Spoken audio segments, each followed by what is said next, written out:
Gene Deal has released yet another major revelation, and this time it focuses on what Netflix chose to keep hidden from the public. According to Gene, there were accounts so extreme, so risky that they were completely excluded from 50 Cent's Diddy documentary. And now Gene says he knows the exact reason behind it. I told him what we was bringing to the table, who was going to tell the story, how they was going to tell their story. You know, I didn't know exactly what they were going to say, but I knew Tim grew up with Puff, so he can get the childhood thing. So I'm going and telling him the whole angle in which I would like for this to go, you know what I'm saying, what we was bringing to the table. It fell through because the lady was telling me what somebody else didn't give me or what somebody else didn't pay me, and she was being disrespectful, you know what I'm saying? When 50 Cent sold his Diddy documentary to Netflix for millions, most people expected Gene Deal to play a major role. Gene wasn't just a random name. He served as Diddy's personal bodyguard during the height of the bad boy era. He witnessed everything, the East Coast and West Coast tension. The night Tupac was shot, the night Biggie was killed. If anyone had real insider stories, it was Gene. But when the documentary was released, Gene was nowhere to be found. No interviews, no clips, nothing at all. That alone raised questions. At the same time, Netflix dropped a series filled with never-before-seen footage of Diddy from the days leading up to his arrest. Private moments, conversations, behind-the-scenes clips. The series made headlines, and Diddy even threatened legal action over parts of the footage. But according to Gene, what Netflix showed wasn't the real story, not even close. Pictures of different people that was no longer, but they was instrumental in the Bad Boy. They couldn't even tell the real Bad Boy story, how Puff and them got their money, got started and stayed in the game before Clyde Davis. You understand what I'm saying? Because they didn't have the pictures, they didn't have the person to deliver the story. You know what I'm saying? Bad Boy got their start with Corey Jacobs. Corey Jacobs, the dude you see next to Puff before he went to jail the whole 9 yards. Corey Jacobs went to jail for drug distribution and transporting narcotics, and he got 16 to life sentences. You know what I'm saying? So he was pardoned by Obama. His money and Wolf money is the money that started Bad Boy. You know what I'm saying? To keep Big, you know, when he let Big go, when Andre Harrell let Big them go, and Craig Mackman, Puff had to get money to keep them there. You understand what I'm saying? Before he can go make the deal with Clyde Davis. So what he do? He take their money to piece Big them off for some money before he makes his deal. You understand what I'm saying? So they couldn't even tell that story. That's a good story. Gene eventually explained why he wasn't included in the documentary. In the beginning, he was cooperating with the crew. They wanted his videos, his pictures, and his first-hand accounts, but everything shifted after he spoke with the director, Alex Stapleton. Gene says she told him directly that 50 Cent didn't control the funding or what ended up in the final cut. I understand, because I was talking to the producers, and before I talked to the executive director, and the producers knew, I was telling them what I was bringing to the table, because I was trying to get a deal for me, Kirk, and Tim all together, like a package deal. I wanted to try to get like 50,000 for each one of us. You know what I'm saying? So I told them what we was bringing to the table, who was going to tell the story, how they was going to tell their story. You know, I didn't know exactly what they were going to say, but I knew Tim grew up with Puff, so he can get the childhood thing. So I'm going and telling him the whole angle in which I would like for this to go, you know what I'm saying, what we was bringing to the table. I didn't know how they was going to do it, but I was saying, this is what we're going to bring to the table. Tim could start off with the childhood part of it because they grew up together. That's Tim Dog, Tim Patterson. Also, you know, he was the one who was working at Uptown. He was executive over there of A&R and all that other stuff. He went to Island Records.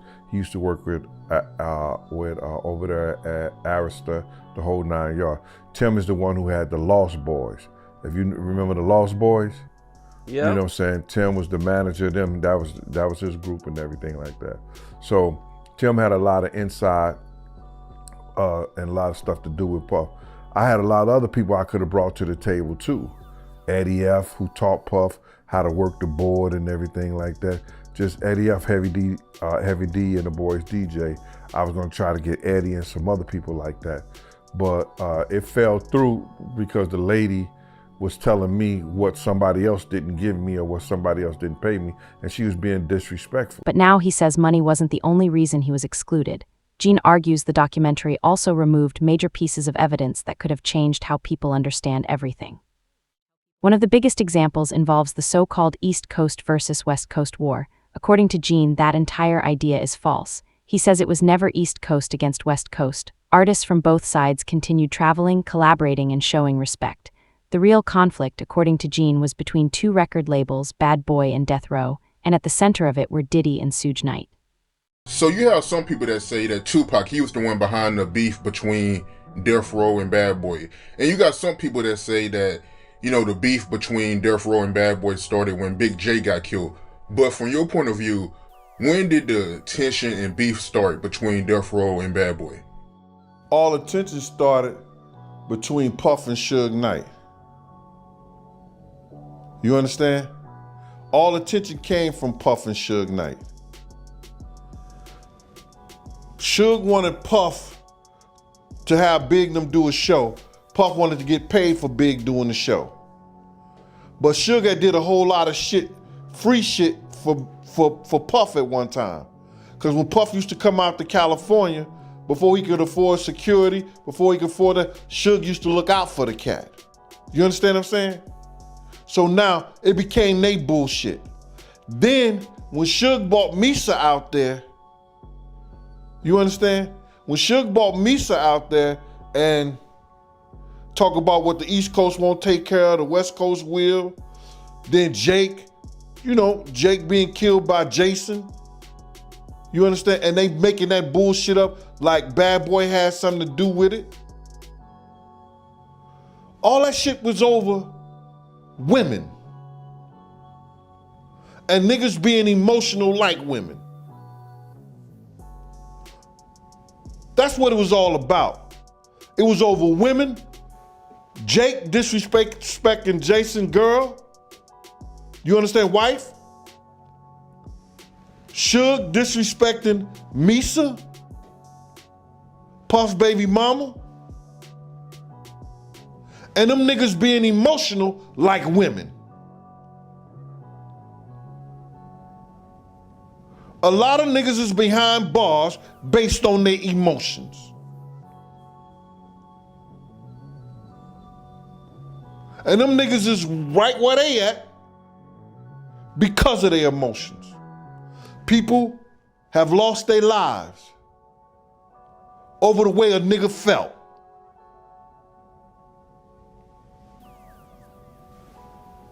So, that's what the East Coast, West Coast shit started off. Gene also says the documentary completely avoided the truth surrounding the death of bodyguard Jake Robles. He claims Mark Curry knows exactly who is responsible and that it was not the person many believe. Gene says it was a Jamaican man from the Bronx who was later killed by police at a club called Magic City. That detail, he says, was entirely ignored. Even more surprising, Gene says Death Row actually attempted to make peace. They wanted to arrange a meeting to end the problems between Tupac, Biggie, Bad Boy, and Death Row. They were ready to calm things down, but according to Gene, Diddy refused to attend. He wouldn't go to the meeting and wouldn't send anyone from Bad Boy either. It was Bad Boy and it was Death Row. It was no East Coast and no West Coast. West Coast dudes were still coming out on the East Coast getting love. East Coast niggas was still going out on the West Coast getting love. It was Bad Boy versus Death Row. And that's what it was, bro. And it was because of the two CEOs. But Suge tried to straighten it out. I gotta get at the Suge. The Death Row East Coast, the Death Row East was going to bring in Eric B. It was going to bring in Big D. And those brothers was from the East Coast. So now, they was looking for a representative to come to the meeting from Bad Boy so they could straighten out the shit between Pac and Big and Death Row and Bad Boy. And Puff is the one who refused. Puff is the one to refuse to send a representative or either come himself. And got mad at Zipping them because they were in the Mirage on 57th Street partying with Suge Knight. got mad at them. And Zip hung up the phone on him behind that. Gene believes this moment marked a major turning point. In his opinion, the violence could have been prevented, but it was. Then Gene moves into what he describes as the most explosive part of the story. He claims Diddy knew Tupac was going to be harmed at Quad Studios and did nothing to stop it. The documentary mentions the Quad Studios shooting where Tupac was hit multiple times in 1994, but Gene says it left out one critical detail. On that same day, Diddy, Andre Harrell, and Jimmy Henchman were all together inside Jimmy Henchman's office. Biggie and his crew had no idea Diddy was there. They talked about the Quad Studio shit, but they didn't mention the fact, and they left it out, that Big and C's did not know that Puff and Andre Harrell was in Jimmy Henchman's office the day Pac got killed. The day Pac got shot at Quad Studio. Let me repeat that again so it don't get mixed up in the whole thing. They did not mention that Andre Harrell and Puff Daddy and Jimmy Henchman were all in the office together. Puff was on the office because he was trying to spy on Big them, because Big was writing the Junior Mafia stuff and Puff had his publishing. I told this to a couple of people before, I said it before, and you got people that's running with it like they knew the story in the whole 9 yards. You understand? They'll lie and you ask them, how do you know that? Who told you? They couldn't even tell you that. They'll tell you some lie, they did some kind of investigation, but it didn't happen like that. You understand? Puff was there to spy on Big because he had owned Big Publishing. And Big had turned around, and the same people who helped Puff get Big Publishing told Big to turn and put Tatiana or put somebody else's name on his publishing, or give it to Lil C's or whoever, this, that, and the third that he wrote for, so he can get the money. While Diddy was present, Gene claims Jimmy Henchman said Tupac was about to be taught a lesson over money he owed. Gene says Tupac had come to the studio to settle it by recording a track, but the situation escalated. Picture him being there to spy on Big. Jimmy Henchman told him that they finna teach Pac a lesson, because Pac had owed him some money. So that's why he was up in the studio and was coming to the studio. Pac owed him some money. He was gonna work it off and get some money from doing a song with Lil Sean. And that's what that was about. But Pac was talking greasy to Jimmy Henchman, and Jimmy Henchman wasn't the type of dude that you talk greasy to, allegedly. Unless you're 50 Cent. So Diddy knew what was going to happen to Pac. He knew Pac was about to deal well, yeah. He was there to see it. He was there to see it. He wasn't only there to see Big them. When Jimmy Henchman told him that, he was there to see what's going to happen to Pac. That detail, Gene says, was entirely removed from the documentary. Strangely enough, he also believes that Keefe D, Tupac's alleged killer, will probably walk free. And what worries him even more is that some people may not want Keefe alive if he ever leaves custody.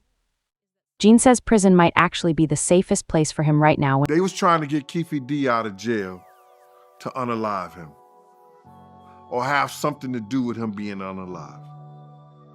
That's probably the safest place for him to be, to a certain degree, because it definitely can happen there, depending on where you're being housed at, what ward, and the whole 9 yards.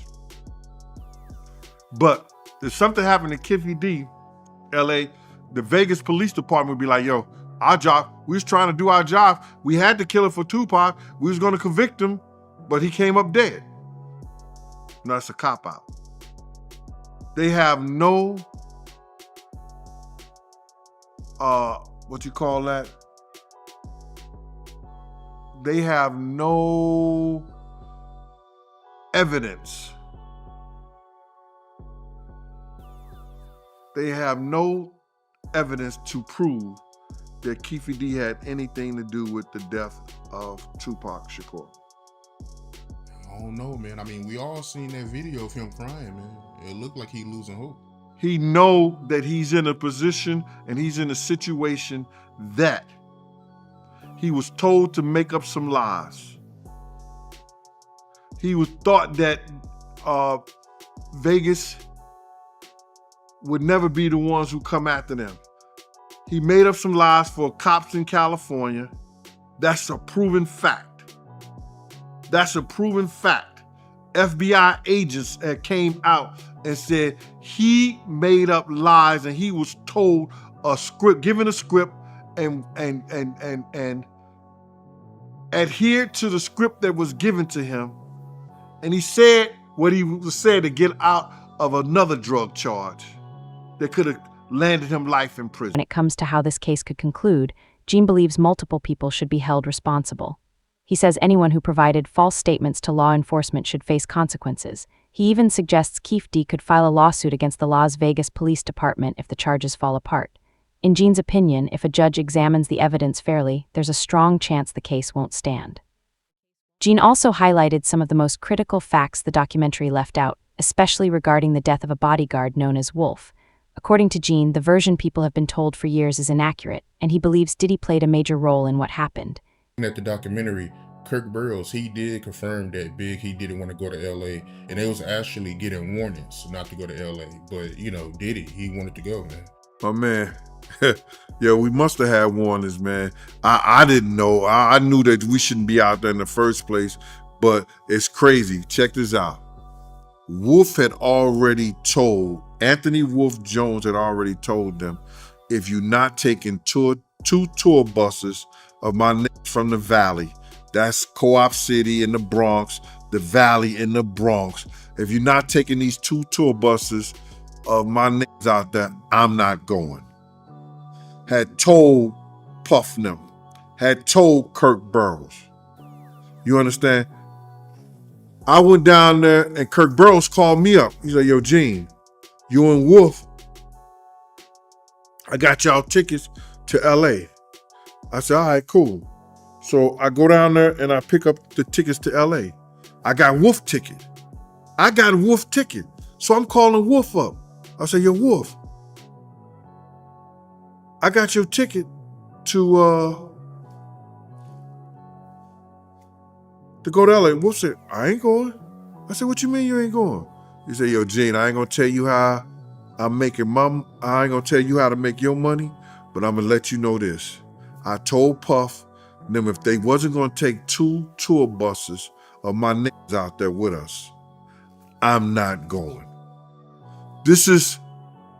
Wolf is the head of all the functions that has to do with Puff dealing with security. Gene remembers arranging plane tickets for both himself and Wolf. When Gene contacted Wolf to let him know his ticket was ready, Wolf refused to travel. Wolf told Gene he had already warned Diddy that he wasn't putting his life at risk without proper security. Wolf believed California was dangerous at that time and trusted his instincts. Gene says Wolf wasn't staying away from California because of Big Jake's death. He stayed away because he wanted to stay alive. Anywhere that had to do with California. And it wasn't because of the Jake situation. It was that he wanted to be safe, and the only way he felt safe if he was going out there with the dudes from his clique. And that was the Valley Mob. That's the only way. Wolf ended up losing his life behind Puff and his bullshit. And people they didn't even put that in the documentary. Wolf ended up losing his life behind Puff and his bullshit. And that bullshit was with BMF. That's a big segment in my book that I wrote that whole shit. I wrote a whole big situation in my book regarding that, Mighty. And I know you're doing this. I want to say that right there because I was there the night that Meech had promised Puff, you know what I'm saying? He ain't have to worry about Suge Knight. He ain't have to worry about nobody from this point on. And telling Puff some shit like that made him think that he could talk to Wolf any kind of way. Because if anybody knew, BMF was powerful back then. They had dudes from everywhere. And Meech's telling him he ain't have to worry about nobody no more. It made Puff think that he could tell Wolf that he didn't need Wolf no more. And one thing led to the next. There's also been a lot of discussion about whether the documentary was simply a personal attack driven by 50 Cent. That claim gets strongly rejected. The project was already underway long before 50 became involved. He wasn't behind the camera and he wasn't shaping the narrative. His role was straightforward. He helped get it sold, and by all accounts, he handled that part extremely well. Attaching his name to it guaranteed attention. Stories, there's a lot of things they left out, and it is what it is. But you know, they just, everybody trying to say 50, 50, 50, 50, you know, and they don't understand. They already had the producers. You know, 50 ain't make no shots as far as he ain't holding no camera. He ain't writing no script. They already had plenty of producers to put this together. They just needed to sell it. And who's the best salesman of them all? 50 Cent. You understand? If you see any kind of documentary, any kind of movies that's out there in our culture, if 50 behind it, they gonna buy it. As for why 50 Cent holds no respect for Diddy, the roots trace back to 50's early years. He had genuine talent and strong writing skills, but doors in New York kept shutting on him. Behind the scenes, certain figures were warning executives not to work with him, and Diddy was part of that same circle. Other people put a tag on him, whereas that, yo, don't let him make no money. Don't sign him. You ain't gonna have none but problems. They put a bad tag on him. You understand? He gotta go to the West Coast and with Dre and Eminem to get his deal. You understand what I'm saying? So they put this tag on him to stop him from eating his craft. You understand? They try to kill him, you understand, because they got a problem with him. And then you supposed to have some love, so people who try to take you out of here, try to stop you from eating and everything like that. Diddy was a part of that too. He was a part of that. Because he was telling the executives and people, don't mess with him. Just picture this, bro. He knew he could write. He knew 50 had talent. You understand? Why 50 ain't get a deal in New York City? That's what pushed 50 to build his career elsewhere. That past explains why the tension between them never faded. People often focus on the feud between Tupac and Biggie, but underneath it all was something even stranger. There was an unusual connection between Tupac and Diddy that most people never noticed. Back then, many believed Diddy was jealous of Tupac. Not only of his fame, but of everything surrounding him. Tupac had respect, attention, and a close bond with Biggie, and according to those close to the situation, that deeply bothered Diddy. They were saying that Diddy was really, really jealous of Biggie and Tupac's relationship. Right. You know what I'm saying? And Kirk Burroughs, the president of Bad Boy, he knew Puff real well, real well. So he made those accusations, and then you could see it too. You could see like every girl that Pop talked to. Sally Richardson, you know what I'm saying? Diddy got with her. Sarah Chapman, Diddy got with her. You understand? You know, the list goes on and on and on. You understand? If he seen Pac with him, he wanted him. If he saw Pac wear it, he wanted to have it. You understand? Pac beat him out of the part for Bishop and Juice. You understand? Puff wanted that part too. He auditioned for that part too. You understand? People may not tell y'all that, but he auditioned for that part too. So, you know, he wanted, and then you gotta see, like, you could just go tell that the drugs had his mind so messed up, whereas that he started thinking he was Tupac. For instance, did you see that Grammy speech he did? I mean, I've seen quite a few speeches from Diddy. I don't remember. Hey, listen to the verbiage in there. He's saying the same stuff Pac was saying.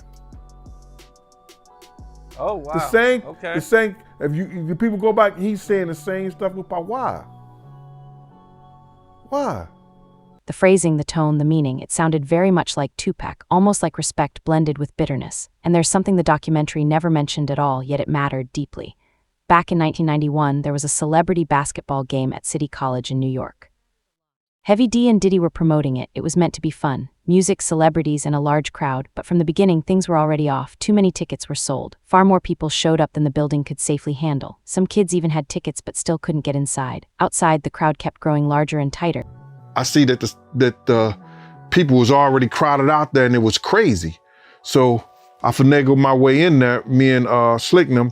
I said, yo, I told Puff right then and there, I say, Puff, if they don't do a boxing one outside and get these kids off the door, somebody gonna die tonight. He said, Gene, don't worry about that. Don't worry about that. You just handle the stars once they come inside. So I said, yeah, all right then. So I did a walk around. So I walked around the top of the floor, went down the steps and went in the gym, and then came across the gym, and I seen that you can go up the steps and be right there at the front door. So everybody was coming in. You seen Dougie Fresh, Red Alert, they was on the mic. People started coming in and everything. It was cool. And then when LL Cool J and Mike Tyson showed up, that shit must have went pandemonium. They must have broke through the first doors where the FOIs was and came to the door where we was inside at. And it was a glass door that they were crowded at in the glass door, and people were steady pushing the people through the door, whereas that they pushed the people so hard that the crowd pressure became overwhelming. The glass shattered. People were pushed forward and fell down the stairs. Others collapsed on top of them.